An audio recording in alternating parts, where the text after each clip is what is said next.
എന്ത് അലമ്പ് വേഷത്? ഞാൻ ഈ വേഷത്തിൽ വന്നാ നിനക്ക് എന്നോട് ഇഷ്ടം ഉണ്ടാവുമെന്ന് പറഞ്ഞു. ഈ കോപ്രായം കാണിച്ചു വന്നാൽ നിന്നെ എനിക്ക് ഇഷ്ടാവുന്ന നിന്നോട് ഏത് പ്രാന്തനാ പറഞ്ഞത്? അയ്യോ ചീറ്റി പോയി. അതാരെങ്കിലും ആവട്ടെ, ഇപ്പോഴെങ്കിലും എന്നോട് ഐ ലവ് യു എന്ന് പറയടാ. ലവോ? നിന്നെ ലവ് ചെയ്യണമെന്ന് എനിക്ക് ഇതുവരെ മനസ്സിൽ പോലും തോന്നിയിട്ടില്ല.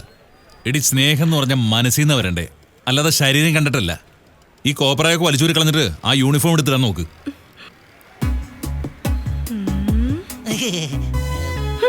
അതെ, ഇങ്ങനെ ഭദ്രകാളിയെ പോലെ തുറച്ചു നോക്കിയിട്ട് കാര്യമൊന്നുമില്ല. അവൻ ഇഷ്ടപ്പെടുന്ന വസ്ത്രം ഇട്ടുകൊണ്ട് പോവാ, അല്ല നാട്ടുകാരെ കാണിക്കാൻ വന്നിട്ട് കാര്യമില്ല. ഇത് കണ്ടിട്ട് എനിക്ക് പോവരുത്. പ്രേമം എന്തെന്നറിയാത്ത നിന്നോടൊക്കെ വന്ന് ചോദിച്ച് എന്നെ തന്നെ പറഞ്ഞ മതിയല്ലോ. അതെ, തെറ്റിദ്ധരിക്കരുത്. ആ കാലി എങ്ങനെയെങ്കിലും നിന്റെ വഴിക്ക് കൊണ്ടുവരണം അല്ലേ? ഒരു ക്വാർട്ടർ ഓക്കെ ആണെങ്കിൽ എല്ലാ കാര്യങ്ങളും ശരിയാവും. ഒരൈഡിയയും വേണ്ട. എനിക്ക് എന്റെ യൂണിഫോം തന്നെയാ നല്ലതെന്ന് കാലി പറഞ്ഞല്ലോ. അവനെ എങ്ങനെ എന്റെ വഴിക്ക് കൊണ്ടുവരണമെന്ന് എനിക്കറിയാം. എന്താ മാമ ഇത്? ഓസിനൊരു ക്വാർട്ടർ കിട്ടുമെന്ന് വിചാരിച്ചപ്പോ അതും ചീറ്റി.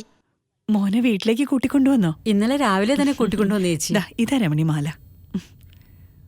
മോനെ നല്ലോണം നോക്കിക്കോളൂ. ശരി ചേച്ചി. എന്താമ്മേ, പലിശയ്ക്ക് പൈസ കൊടുക്കാൻ തോന്നുന്നു അമ്മ? അത് അങ്ങനെയൊന്നും അല്ലടാ. അവളുടെ കൊച്ചിന് തീരെ സുഖമില്ലായിരുന്നു.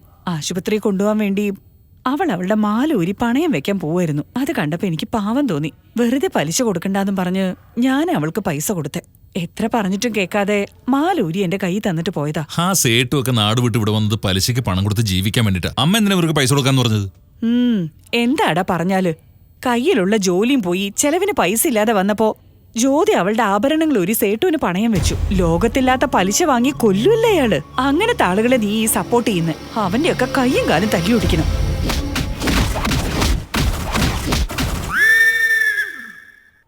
കുട്ടി പണയം വെച്ച സ്വർണം എല്ലാം കറക്റ്റ് ആണെന്ന് നോക്ക്. ഇങ്ങനെ പെട്ടെന്ന് കൊണ്ട് തന്നാ എങ്ങനെ സർ ഞാൻ വാങ്ങിക്ക? എന്റെ കയ്യിലിരുന്ന പണം ചെലവായി പോയി. ഇപ്പൊ എന്റെ കയ്യിൽ കാശൊന്നുമില്ലല്ലോ. വേണ്ട, നീ പൈസ ഒന്നും തരണ്ട. ഈ സ്വർണം മാത്രം വാങ്ങിക്കോ. ഇല്ലെങ്കിൽ ഈ സ്ഥലത്ത് എനിക്ക് കടം നടത്താൻ പറ്റില്ല. കുടുംബത്തിൽ പിറന്ന പെണ്ണാണെന്ന് കരുതിയാണ് സ്വർണം വാങ്ങിയിട്ട് പൈസ തന്നത്. കുട്ടിയും കാലിയും തമ്മിൽ ബന്ധമുണ്ടെന്ന് അറിഞ്ഞിരുന്നെങ്കിൽ ഞാൻ പണം എടുക്കില്ലായിരുന്നു. നിങ്ങൾ തമ്മിൽ ഒരുപാട് പ്രശ്നങ്ങൾ കാണും. അതിന് എന്നെ എന്തിനാ ബലിയാടിയാക്കിയത്? എന്റെ കടയിൽ കൊണ്ടുവന്ന് സ്വർണം പണയം വെച്ചിട്ട് എന്നെ കുടുക്കി കളഞ്ഞില്ലേ? എല്ലാവരുടെ സമയദോഷം.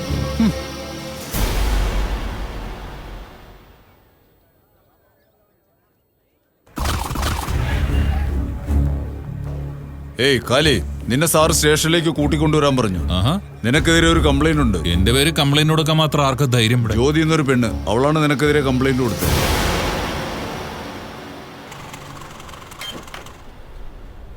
മാഡം, ഈ ജ്യോതി ആരാ? ഞാൻ LIC ഇൻഷുറൻസിൽ നിന്ന് വരിക. മരിച്ചുപോയ സൂര്യ ഇൻഷുറൻസ് എടുത്തിട്ടുണ്ട്. അതിന്റെ നോമിനി നിങ്ങളാ.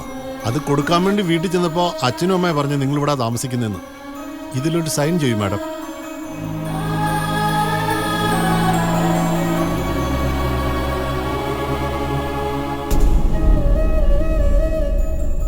എന്നാ മാഡം, ഞാൻ വരട്ടെ. ജ്യോതിയൊന്നും അവിടെ നിന്നേ. എന്താ ഇതൊക്കെ? നീ ഒരു നല്ല കുട്ടിയാണെന്നാ ഞാൻ വിചാരിച്ചേ. നീ ഇങ്ങനെ ചെയ്യുന്നു കരുതിയില്ല. നിങ്ങളുടെ മോനെ കുറിച്ച് കംപ്ലൈന്റ് ചെയ്തതുകൊണ്ടല്ലേ എന്നോട് ദേഷ്യപ്പെടുന്നേ? അതെന്തുകൊണ്ടാ ചെയ്തേന്ന് എന്നോട് ചോദിച്ചോ? അതൊക്കെ എന്തിനാ ഞാൻ അറിയുന്നേ? മറ്റുള്ളവരുടെ കണ്ണിൽ അവനൊരു റൗഡി ആയിരിക്കാം. എന്ന് സത്യത്തിൽ അവൻ ചെയ്യുന്നതെല്ലാം നല്ലതിന് വേണ്ടിയാ. സ്വന്തം മക്കള് എല്ലാവർക്കും നല്ലവര് തന്നെ ആയിരിക്കും. അവരെന്ത് തെറ്റ് ചെയ്തിട്ട് വന്നാലും നിങ്ങൾ സഹിക്കും. പക്ഷേ മറ്റുള്ളവർ സഹിക്കണമെന്നില്ല. നിന്നോട് അവൻ എന്ത് ചെയ്തെന്നാ നീ പറയുന്നേ? അന്ന് റൗഡികളുടെ കയ്യിൽ നിന്ന് രക്ഷപ്പെടാൻ വേണ്ടി ഞാൻ കാലിയുടെ ലവറാണെന്ന് ഒരേ ഒരു നുണ പറഞ്ഞതിന് ഇന്ന് നാട് മുഴുവൻ അത് പറഞ്ഞ് എന്നെ നാണം കെടുത്തിക്കൊണ്ടിരിക്കുക. അവൻ കാരണം എന്റെ ജോലി പോയി. മാർവാടിയുടെ കൈയും കാലും തല്ലി ഒടിച്ചിരിക്കുക. ഇതൊക്കെ ഞാനാണോ ചെയ്യാൻ പറഞ്ഞേ?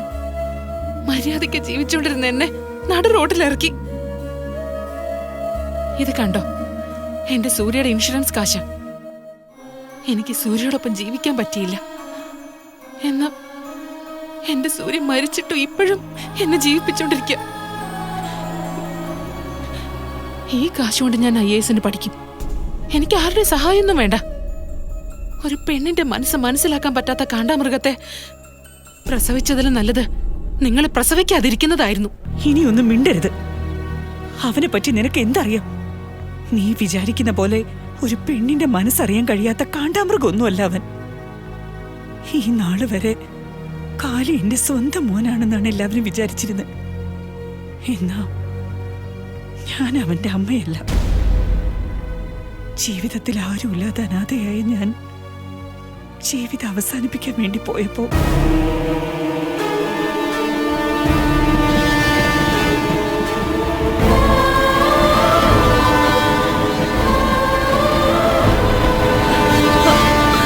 എന്നെ വിട്.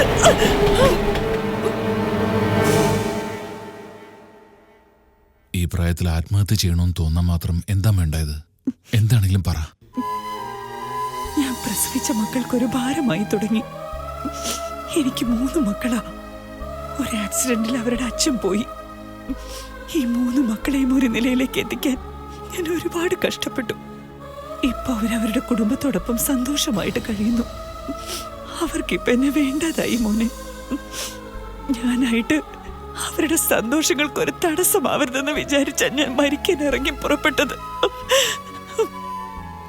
പെറ്റമ്മയ്ക്ക് ഒരു നേരത്തെ ഭക്ഷണം കൊടുക്കാൻ മടിക്കുന്ന എന്റെ മക്കള് നാളെ എനിക്ക് എന്തെങ്കിലും സംഭവിച്ച മുനിസിപ്പാലിറ്റി വണ്ടിയിൽ അവരെന്നെ ഒരു അനാഥ പ്രേതത്തെ പോലെ തള്ളിക്കളയോന്ന് എനിക്ക് പേടിയാണ് മോനെ. ഇത്രയും നാള് ജീവിച്ച ആ നാട്ടിൽ ഒരു അനാഥയെ പോലെ മരിക്കാതിരിക്കാനാ എവിടെയെങ്കിലും പോയി എന്നെ നശിച്ച ജീവിതം അവസാനിപ്പിക്കാൻ ഞാൻ തീരുമാനിച്ചത്. ആ നേരത്തെ മോൻ എന്നെ വന്ന് തടഞ്ഞത്. 3 മക്കളുണ്ടായിട്ടും ഇപ്പോഴും അനാഥയെന്ന് വിചാരിക്കുന്ന ഈ അമ്മയെ ആർക്കാ പിറന്നതെന്ന് പോലും അറിയാതെ ജീവിക്കുന്ന അനാഥനായ ഞാൻ അമ്മയെന്നൊന്ന് വിളിച്ചോട്ടെ. കുഞ്ഞുങ്ങളെ ദത്തെടുക്കുന്ന അമ്മമാരെ നീ കണ്ടിരിക്കാം. ഇന്നൊരു അമ്മയെ ദത്തെടുക്കുന്ന കുഞ്ഞിനെ നീ കണ്ടിട്ടുണ്ടോ? അങ്ങനെ എന്നെ ദത്തെടുത്തവനാണ് കാലി. അങ്ങനെയുള്ള അവനെ കുറിച്ച് മോശമായിട്ട് പറയാനോ ചിന്തിക്കാനോ പാടില്ല മോളെ.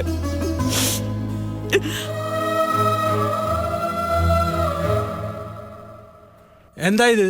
നിങ്ങളുടെ ഇഷ്ടത്തിന് കംപ്ലൈന്റ് കൊടുക്കും, പിന്നെ നിങ്ങളുടെ ഇഷ്ടത്തിന് പരാതി പിൻവലിക്കും. ഞങ്ങൾക്ക് വേറെ പണിയില്ലേ? സാറേ, നമുക്കുള്ള പണി കഴിഞ്ഞെങ്കിൽ പറയണം കേട്ടോ. എടാ ഒന്നും മിണ്ടാതിരിടാ. അകത്ത് കിടന്നാലും അഹങ്കാരം കുറയില്ലല്ലോ. 1 മിനിറ്റ് ഞാൻ സാറിനോട് ചോദിച്ചിട്ട് വരട്ടെ. എടേ ആ ശല്യത്തിന് പറഞ്ഞു വിട്ടേക്ക്. ഇതാ മോളെ, ഇതിലൊരു സൈൻ ചെയ്തേക്ക്.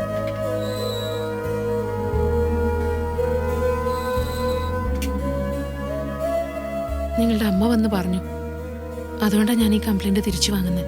നീ ഇനിയിപ്പൊ കംപ്ലൈന്റ് തിരിച്ചു വാങ്ങിയില്ലെങ്കിലും എന്റെ ശല്യം സഹിക്കാതെ വരുമ്പോ ഇവര് തന്നെ എന്നോട് ഇവിടുന്ന് ഇറങ്ങിപ്പോയിക്കോളാൻ പറയും. അതുകൊണ്ട് ഇവിടെ നിന്ന് സമയം കളയാതെ വേഗം വീട്ടിൽ പോകാൻ നോക്ക്. പൊടമച്ചനെ, എന്തോന്നാടേ ഇത്? ഒന്നുമില്ലല്ലോ, ഇതൊരു പോലീസ് സ്റ്റേഷൻ അല്ലേ. മോളെ, സാറിനോടൊരു താങ്ക്സ് പറഞ്ഞിട്ട് വെക്കൂ.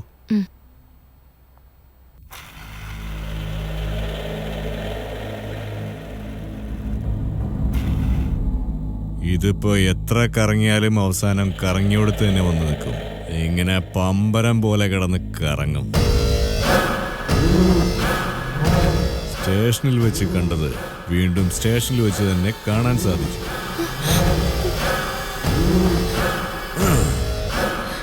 1 മാസവും 2 മാസവും ഒന്നുമല്ല, 6 മാസമായിരുന്നു സസ്പെൻഷൻ. എനിക്ക് സല്യൂട്ട് അടിച്ചവന്മാരെയൊക്കെ ഞാനിപ്പോ സല്യൂട്ട് അടിച്ചോണ്ടിരിക്കുക. എന്റെ ഈ അവസ്ഥയ്ക്കിപ്പോ ആരാ കാരണം നിനക്കറിയാവൂടി? നീ മാത്രം. ചെയ്യാത്ത തെറ്റിന് ഞാൻ ശിക്ഷ അനുഭവിക്കേണ്ടി വന്നു. ഞാൻ അനുഭവിച്ച ശിക്ഷയ്ക്ക് ഒരു പ്രത്യുപകാരം ചെയ്യണ്ടേ? അന്ന് നീ രക്ഷപ്പെട്ടു. ഇപ്പോ ഇനി അത് നടക്കില്ല. എന്താ ഭയം തോന്നുന്നുണ്ടോ? നിന്റെ സമ്മതമില്ലാതെ നിന്നെ ഞാൻ തൊടില്ല. എന്നാൽ നീ സമ്മതിക്കുന്നവരെ നിന്നെ ഞാൻ വിടേയില്ല. പോ.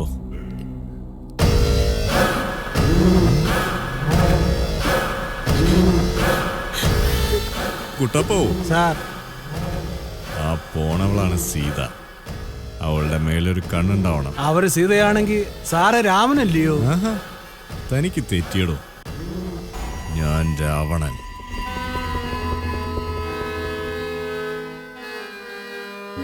മാമാ, ഈ ബാലെ ടീം ശരിക്കും നമ്മളെ പറ്റിച്ചോട്ടോ. രാവണന് ശരിക്കും 10 തലയാന്നല്ലേ പറയാറുള്ളത്. ദേ നോക്ക്, 9 ഉള്ളൂ. ഇനി നോക്ക്, 10 കല്ലല്ലേ ഉള്ളത്. അങ്ങനെ ചുമ്മാ അങ്ങ് പറഞ്ഞിട്ട് അല്ല, കറക്റ്റ് ആയിട്ട് പറഞ്ഞാൽ ഒരു ക്വാർട്ടർ മേടിച്ചു. ഉള്ള ക്വാർട്ടർ മാറ്റി വെക്കുന്നത് നല്ലത്. എന്താണ് ഒരു പിറുപിറുക്കല്? ഞാൻ ഒന്നും പറയുന്നില്ല, എണ്ണിക്കൊണ്ടിരിക്കുവല്ലേ. എന്നാ പിന്നെ വേഗം എത്ര ടൈം എടുക്കണം? എന്താ വിഷയം മാറ്റാൻ നോക്കിയാൽ ഇവൻ വിടുന്ന ലക്ഷണമില്ല. കറക്റ്റ് 9 തലയാ ഉള്ളത്. അത് ശരി, നിസ്സാരം ഒരു ക്വാർട്ടറിന് വേണ്ടി 10 തലയുള്ള പുരാണ കഥാപാത്രത്തിന്റെ തല 9 ആക്കിയില്ലേ? കോട്ടറി രക്ഷിക്കാൻ എന്താ ഒരു വഴിയുള്ളത്? ഞാനേ ഒന്നിന് പോയിട്ട് വരാം. ആ, പോ.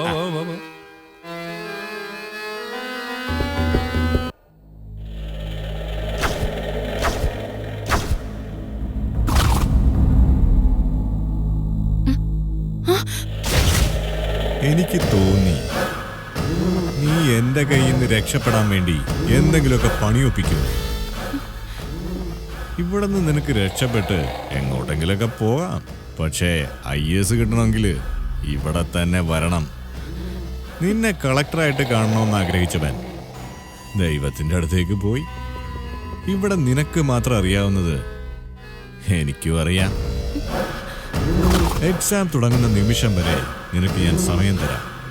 അതിനു മുമ്പ് നീ സമ്മതിക്കുകയാണെങ്കിൽ ഞാൻ ഓക്കെ, ഇല്ലെങ്കിൽ ഞാനൊരു മൃഗമായി മാറും. മനസ്സിലായോ?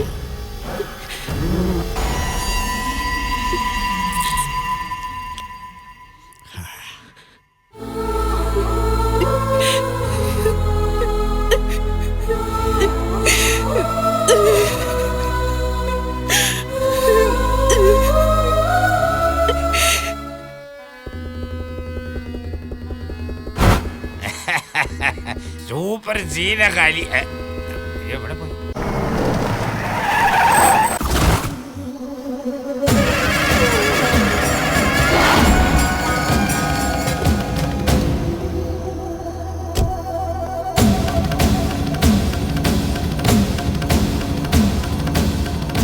ഏയ്, ആരടാ നീ?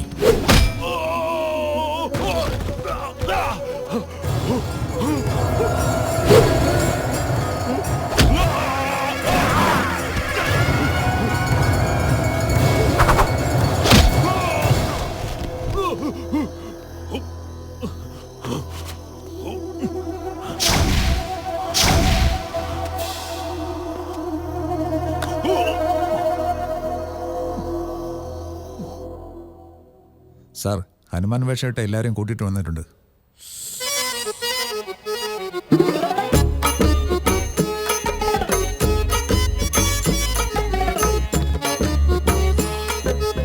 എന്താ സാർ എല്ലാവരെയും ഇങ്ങനെ കൂട്ടിക്കൊണ്ടു വന്നത്? ആഞ്ജലേയന്റെ നാടകം കളിക്കാൻ പോവേണോ? ഞാൻ നന്നായിട്ട് അഭിനയിക്കും സാർ. ഒരു ഡയലോഗ് പറയണ്ടേ? ഞാൻ ചോദിച്ചായിരുന്നു. അപ്പൊ ഒരു പാട്ട് പാടുന്ന ജയ ജയ വീരൻ യദുകുലവീരൻ. പാട്ട് ഇഷ്ടപ്പെട്ടില്ലേ സാറേ? മരത്തിന്റെ മുകളിൽ കയറാൻ പറയല്ലേ സാറേ? സേവ് ചെയ്യാനാണോ സാറിന്റെ മുഖം? എന്റെ മുഖം മുഖത്തിടിക്കാനാണോ പറയുന്നേ? തമാശ പറയല്ലേ സാറേ? സാറ് പറഞ്ഞിട്ട് ഞാൻ ഇടിച്ചു കഴിഞ്ഞാൽ സാറ് കേസ് ഇട്ടിട്ട് എന്നെ അകത്ത് പിടിച്ച് തള്ളും. സാർ പറഞ്ഞ ചെയ്യടാ.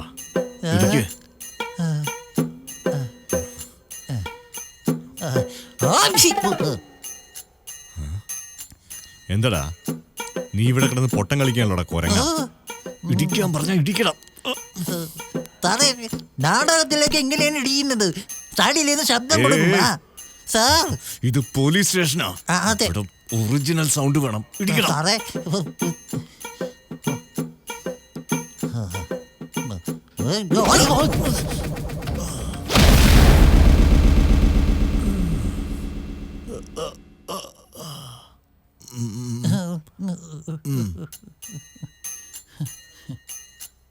നീടി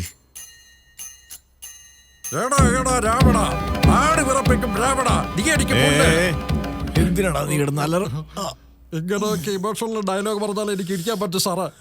ശരി ശരി ഇടിക്ക്. എടാ രാവണ, നീ നമ്മുടെ സീതാദേവി ഇവിടെ നിന്ന് കടത്തിക്കൊണ്ട് പോയി അല്ലേ?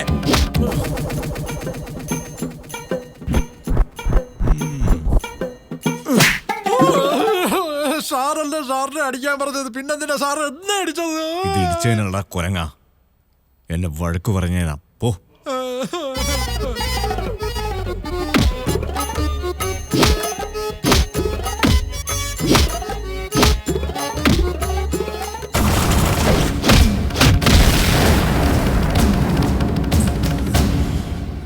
ഇവന്മാരാരുമല്ല. ഇവരൊന്നും ഇടിച്ചില്ല.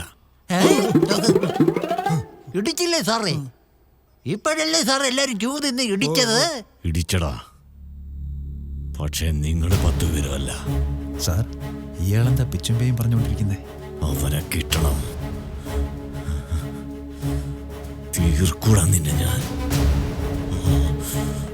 ഇയാളെ കൊണ്ടൊരു പുല്ലും ചെയ്യാൻ പറ്റത്തില്ല. അറിയാവുന്ന കാര്യല്ലേ. ഹനുമാന്റെ വേഷത്തിൽ വന്ന് അടിച്ചത് കാലിയാണ്. ആ പെണ്ണിനെ ഇവൻ ടാർച്ചർ ചെയ്തോണ്ടിരുന്നില്ലേ, അതുകൊണ്ട് ഞാനാണ് കാലിയോട് പറഞ്ഞത്. ഇല്ല സാർ, വന്നിട്ടില്ല സാർ. ശരി സാർ, പറയാം.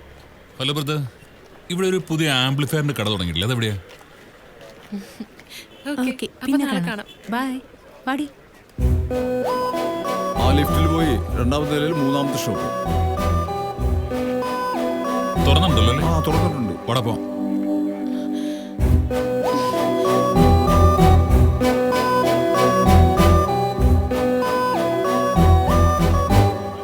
എന്തിനാ ഇങ്ങോട്ട് വന്നേ? എന്തിനാ എന്നെ ഇങ്ങനെ ഫോളോ ചെയ്യുന്നേ? നിന്നോട് എത്ര പ്രാവശ്യം ഞാൻ പറയുന്നു, പറഞ്ഞ നിനക്ക് മനസ്സിലാവില്ലേ?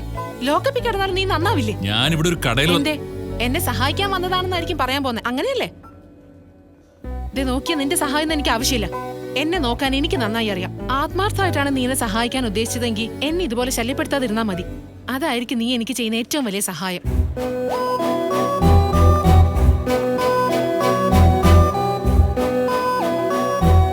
എന്താണ് ഈ ചേച്ചി ഇങ്ങനെ ദേഷ്യപ്പെടുന്നേ? എല്ലാരും വഴക്ക് കേൾക്കാൻ വേണ്ടി പെരിട്ടിരിക്കുന്നതാണല്ലോ എന്നെ. അപ്പൊ പിന്നെ ഇതൊക്കെ കേൾക്കാതെ പോകാൻ പറ്റൂ? ഞാനൊരു പ്രധാന കാര്യത്തിന് വേണ്ടി പോകും. 1/2 മണിക്കൂർ നേരത്തേക്ക് ആരും എന്നെ ഫോൺ ചെയ്യാൻ പാടില്ല.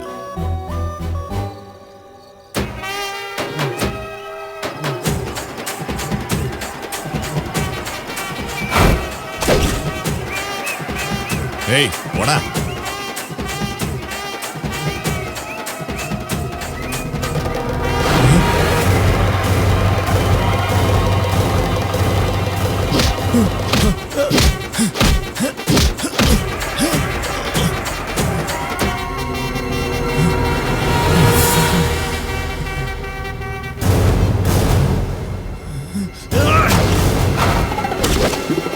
സാർ, ഓരോരുത്തന്മാരും ഓരോരോ ഏരിയയിലുള്ളവന്മാരാ.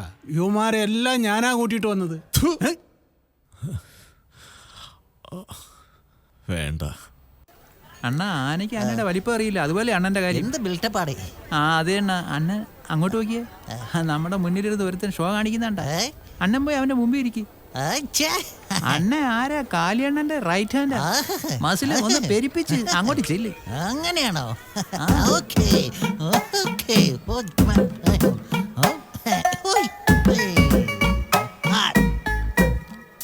ഇനി എന്ത് ചെയ്യണം? ഞാൻ കാണിച്ചു. ഇത് വായിക്കും. എനിക്ക് വായിക്കാൻ അറിഞ്ഞൂടാ. ചളവാക്കല്ലേ. അങ്ങനെയല്ല, തിരിച്ചു വിളിക്കും.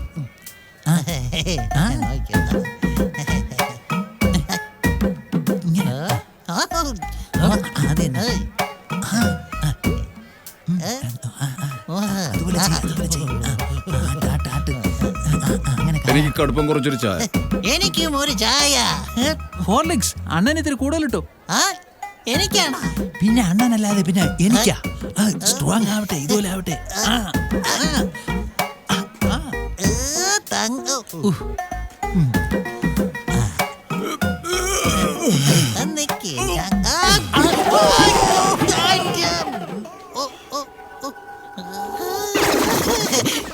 ഞാൻ എന്റെ പാട്ടിന് പോവായിരുന്നു.